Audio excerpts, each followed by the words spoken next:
Is there a difference between happiness and inner peace? Yes. Happiness depends on conditions being perceived as positive. Inner peace does not. Isn't it possible to attract only positive conditions into our life?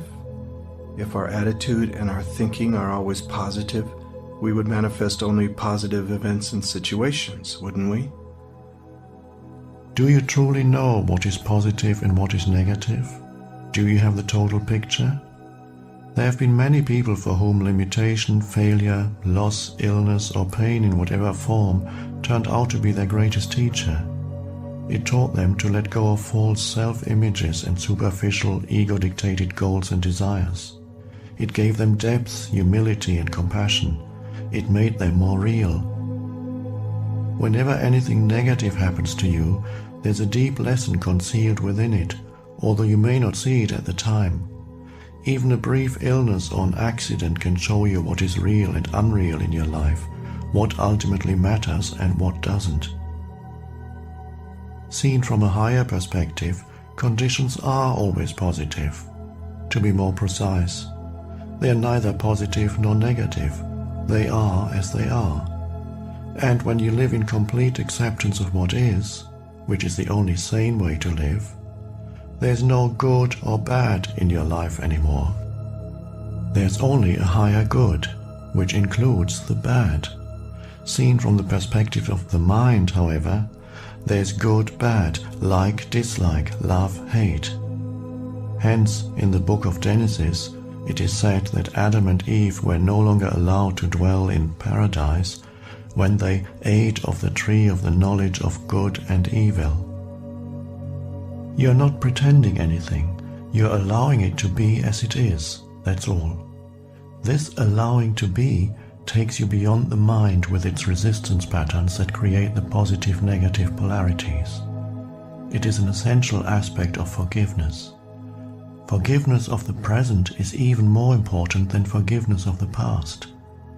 If you forgive every moment, allow it to be as it is, then there will be no accumulation of resentment that needs to be forgiven at some later time. Remember that we are not talking about happiness here. For example, when a loved one has just died, or you feel your own death approaching, you cannot be happy. It is impossible. But you can be at peace. There may be sadness and tears, but provided that you have relinquished resistance, underneath the sadness you will feel a deep serenity, a stillness, a sacred presence. This is the emanation of being. This is inner peace, the good that has no opposite. In the meantime, accept what is. Since mind and resistance are synonymous, acceptance immediately frees you from mind dominance and thus reconnects you with being. As a result, the usual ego motivations for doing, fear, greed, control, defending or feeding the false sense of self, will cease to operate. An intelligence much greater than the mind is now in charge, and so a different quality of consciousness will flow into your doing. Accept whatever comes to you woven in the pattern of your destiny, for what could more aptly fit your needs? This was written 2000 years ago by Marcus Aurelius, one of those exceedingly rare humans who possessed worldly power as well as wisdom.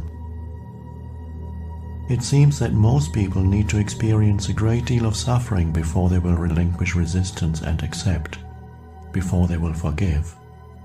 As soon as they do, one of the greatest miracles happens, the awakening of being consciousness through what appears as evil, the transmutation of suffering into inner peace. The ultimate effect of all the evil and suffering in the world is that it will force humans into realizing who they are beyond name and form. Thus, what we perceive as evil from our limited perspective is actually part of the higher good that has no opposite. This, however, does not become true for you except through forgiveness. Until that happens, evil has not been redeemed and therefore remains evil. Through forgiveness, which essentially means recognizing the insubstantiality of the past and allowing the present moment to be as it is. The miracle of transformation happens not only within but also without. A silent space of intense presence arises both in you and around you. Whoever or whatever enters that field of consciousness will be affected by it, sometimes visibly and immediately, sometimes at deeper levels with visible changes appearing at a later time. You dissolve discord, heal pain, dispel unconsciousness without doing anything, simply by being and holding that frequency of intense presence. Most of the so-called bad things that happen in people's lives are due to unconsciousness. They are self-created, or rather ego-created. I sometimes refer to those things as drama. When you're fully conscious, drama does not come into your life anymore. Let me remind you briefly how the ego operates and how it creates drama.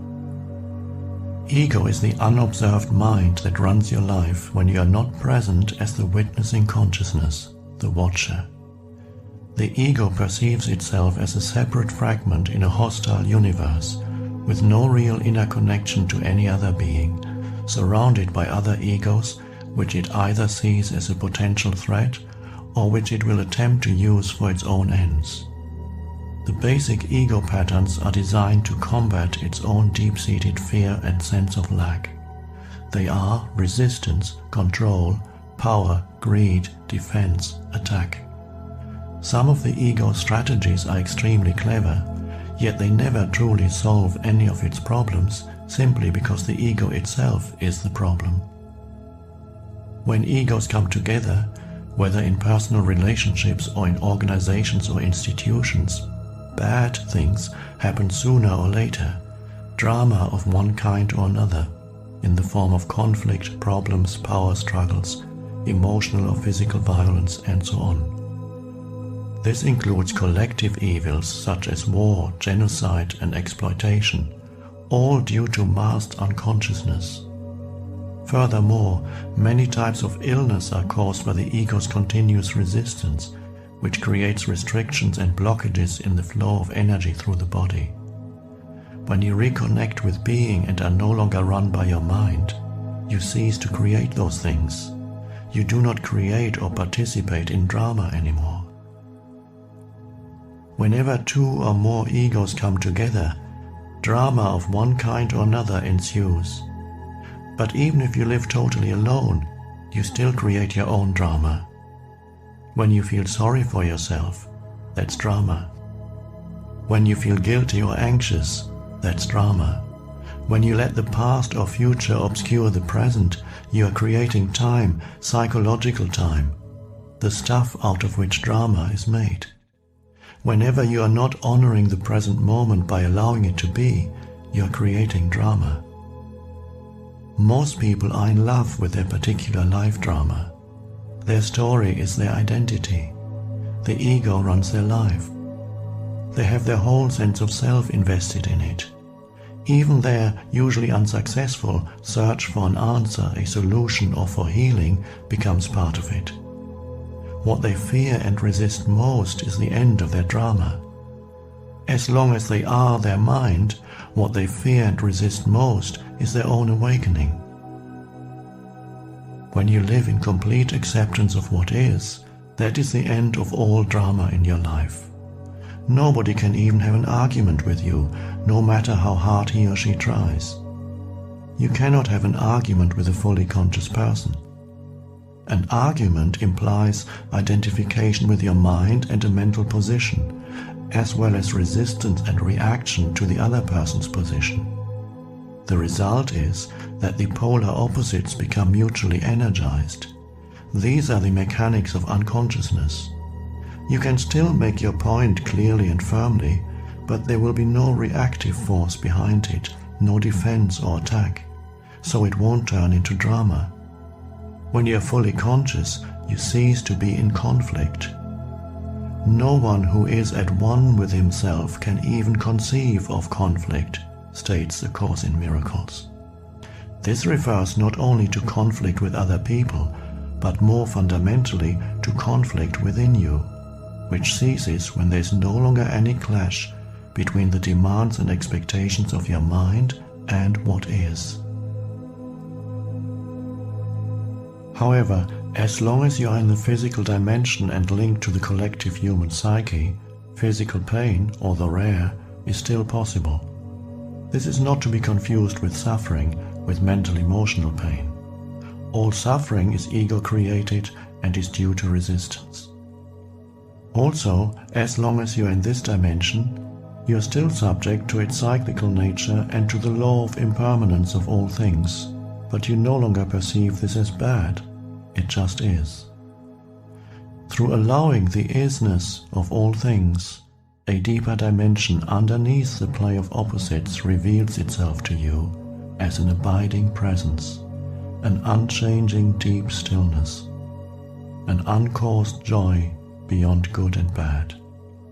This is the joy of being, the peace of God.